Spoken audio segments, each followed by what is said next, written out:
Olá, eu sou César Vanucci, repórter, e nós estamos aqui entrevistando o magistrado aposentado Eros Campos Jardim, figura de grande conceito intelectual da vida mineira, que nos honra aqui com sua presença para relatar a sua rica vivência como pesquisador dos fenômenos ufológicos desde os tempos do extinto SICOANI, Centro de Investigação Civil de Objetos Aéreos Não Identificados, que era coordenado pelo saudoso professor Húvio Brant Aleixo. Doutor Eros, por gentileza, relate-nos os casos que, a seu ver, foram os mais instigantes da lista de investigações do SICOANI. Meu caro César, eu sabendo que você ia me perguntar exatamente isso, eu já tomei nota aqui daqueles que mais nos chamaram a atenção. É o seguinte: Baleia, Hospital da Baleia. Hospital da Baleia. Hospital da Baleia. É um hospital pertencente a uma fundação assistencial ainda. Né? Exatamente. É o seguinte, fato extraordinário. Um rapaz, o nome dele, eu lembrava o nome dele. Ele contando o fato aconteceu com ele, e ele contando depois que aconteceu aquele fato e as consequências dele ter contado isso. É o seguinte, ele foi entregar algo no Hospital da Baleia, e em frente ao hospital tem um campo de futebol. Isso por volta de que ano? Você recorda? Quer ver? Deixa eu ver, Não. 50, eu estava na rádio nesse tempo. Foi 57. Muito bem. Então prossiga. Muito bem. Então, ele, ao entregar, antes de chegar no hospital, para entregar a pé, subindo ali aquela rampazinha para chegar no Hospital da Baleia, ele contando depois, isso que eu vou falar agora, desce um objeto não identificado no campo de futebol, em frente ao Hospital da Baleia, às 11 horas da manhã, de um dia comum da semana. E isso ele contando depois, completamente excitado, completamente transtornado. Depois eu ouvi. Aí ele desce o objeto e descem alguns seres dentro desse objeto. Seres com aparência humana? Assim? Não, seres de pequena estatura, aquela vestimenta característica de seres espaciais. Isso ele contando depois, né? E aqueles seres falam assim, começam a examiná-lo, e ele contando. Terminado o momento, fala assim, olha, deve ter falado em português, porque ele entendeu. Fala, você esteja aqui amanhã, neste mesmo horário, do contrário, levaremos a sua família. Isso imediatamente, os seres entraram no objeto, o objeto ganhou espaço, foi embora. O rapaz ficou louco, transtornado. Sabe o que ele fez? Ele foi inteligente. Hoje ele é marinheiro. Hoje é marinheiro, fiquei sabendo. Ele é marinheiro hoje? Hoje é marinheiro depois desses fatos, né? Entendi. Ele tinha uns 16, 17 anos. Então, veja você. Ele foi procurar. Lembra daquele delegado, o famoso Davi Azan? Sei. Era no DOPS ali na Afonso Pena. Entendi. Ele foi atrás do Davi Azan, rapaz. Professor, doutor, eu quero que o senhor me dê uma proteção, porque os seres desceram lá de um objeto lá no perto do Hospital da Baleia e falaram para estar amanhã às 11 horas lá, porque senão me levam a minha família. Eu falei, é mesmo? Aí eu não sei porquê, ele conhecia o Húvio. Eu falei, eu vou telefonar para o professor Húvio. O Davi Azan ligou para o Húvio. Húvio, aconteceu isso, um rapaz está aqui completamente deslocado, dizendo que o objeto desceu em frente ao Hospital da Baleia, dá uma chegadinha aqui. O Húvio vai lá, na Afonso Pena. E nessa altura... Na Afonso Pena, onde funcionava a delegacia. Onde ele funcionava. Ele foi até, não sei como, ele encontrou o delegado, encontrou o Húvio, vem aqui com urgência, você é o único que pode me informar alguma coisa, eu não sei como que é isso. E ele contou para ele Quer dizer, ele repetiu para o Ulvio, na vista do Daviazan, que precisava de um socorro, porque ele tinha a obrigação de estar no dia seguinte, às 11 horas, naquele mesmo local, em frente ao Hospital da Baleia.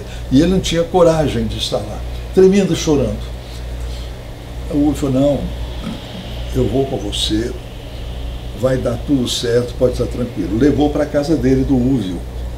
E eu então também, o Ulvio me chamou, fui à casa do Ulvio, entrevistamos o rapazinho, ele transtornado, o Ulvio, até a expressão do Ulvio, o meu filho, o Ulvio, o Francisco, que é médico, ele até hoje lembra da expressão do Ulvio, fala, o rapaz, como é que ele chamava o nome dele?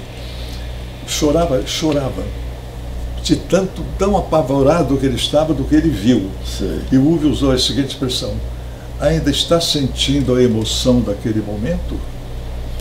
O Ulvio, e é sentindo a emoção daquele momento. Eu estava presente também nessa entrevista. Aí ele falou, olha, amanhã sem falta, sabe o que o Daviazan prometeu a ele? Realmente mandou soldados da polícia, armados, falou com o rapazinho, olha, pode estar sossegada, você vai ter uma escolta à sua disposição lá no Hospital da Baleia. E por incrível que pareça, parece coisa inverossímil, né? Você acredita que de fato, no outro dia, 11 horas da manhã, ele tinha que ir, porque a sensação dele é que se ele omitisse, ele seria levarem a família dele. Ele tem que estar aqui, do contrário, levaremos a sua família. E por sinal, nessa época eu tinha um carro, peguei esse rapazinho, eu não sei onde é que foi, na casa dele mesmo, de Santa Efigênia, por ali, e o Ulvio também comigo.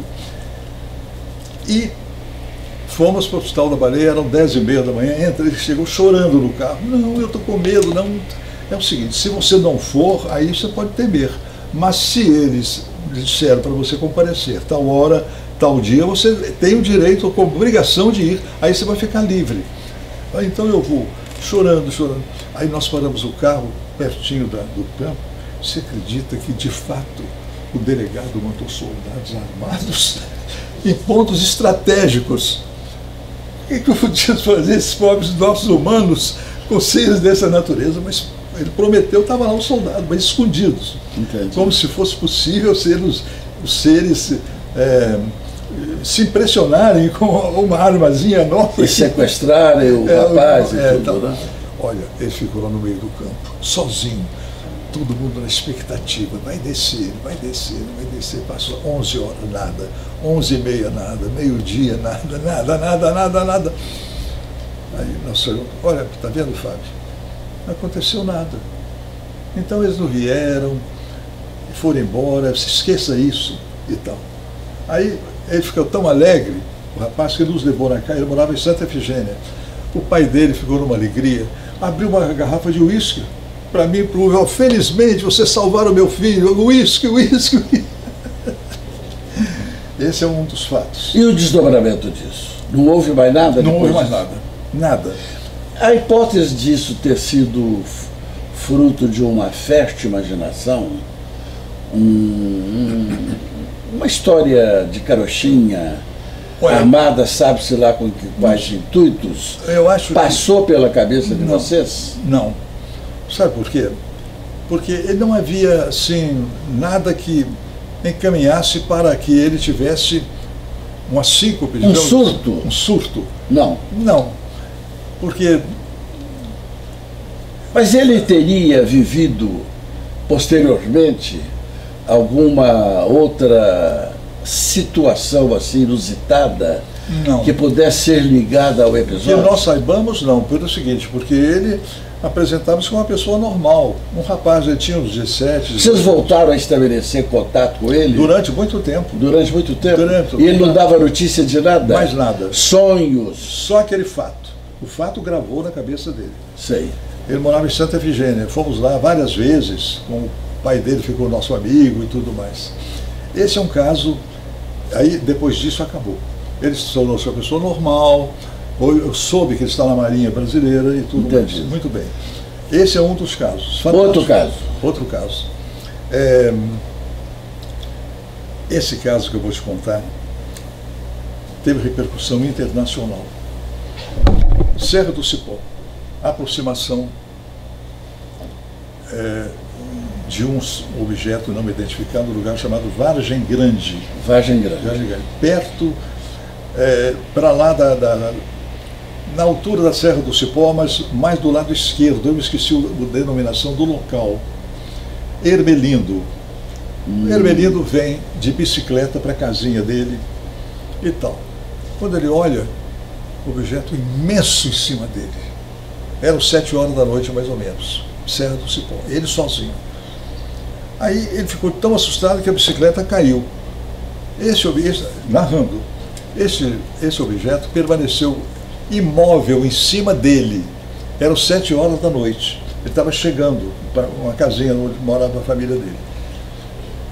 Nesse momento, descem duas listas de luzes laterais e desce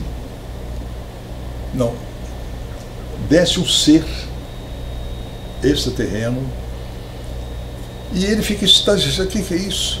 Extasiado aquele ser. Aí o ser tenta segurá-lo, o Ermelindo.